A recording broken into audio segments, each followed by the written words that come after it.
احتاج الأمر إلى أن يفقد جنودها أرواحهم حتى تعترف فرنسا بوجودها العسكري السري في ليبيا دعما للواء المتقاعد خليفة حفتر. لقد أقر رئيس البلاد فرانسوا أولاند ووزارة الدفاع بمقتل 3 عسكريين فرنسيين في بنغازي، 2 منهم قتلا بحادث سقوط مروحية قالت سرايا الدفاع عن بنغازي إنها أسقطتها خلال معارك ضد قوات حفتر في منطقة المجرون غربي المدينة. لكن أولاند ووزارة الدفاع أدرجا الحادثة في سياق عملية استخباراتية خاصة ضد الإرهاب. أيا يكن الأمر، فالواضح أن الحادث الذي لم يكن بالإمكان إخفاؤه كشف زيف تصريحات رددتها باريس وحفتر طوال شهور تنفي وجود أي دعم فرنسي أو غربي.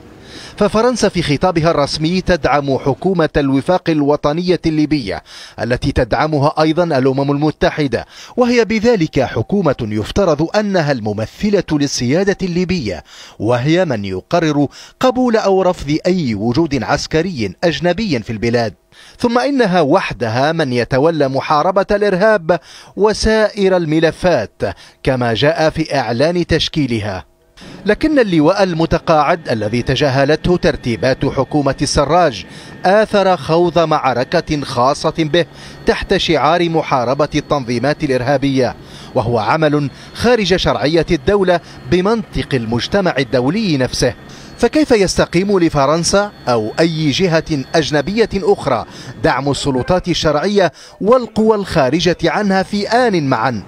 ثم إن فرنسا باصطفافها إلى جانب حفتر تكون عمليا تقاتل من يقاتل تنظيم الدولة الإسلامية، وهي التي اكتوت ولا تزال بهجماته الدامية على أراضيها. أهو خطأ في الحسابات والتقديرات أم إصرار على دعم فصيل بعينه من أجل فرض مشهد عسكري وربما سياسي لاحقا خلافا لما ارتضاه الليبيون والمجتمع الدولي؟ لا يعرف الآن ما إذا كان الاعتراف الفرنسي النادر سيجعل باريس وعواصم غربية أخرى تتراجع عن تدخلاتها في الشأن الليبي، أم أن ذلك الاعتراف سيزيح أي عقبات أمام مزيد من التدخل.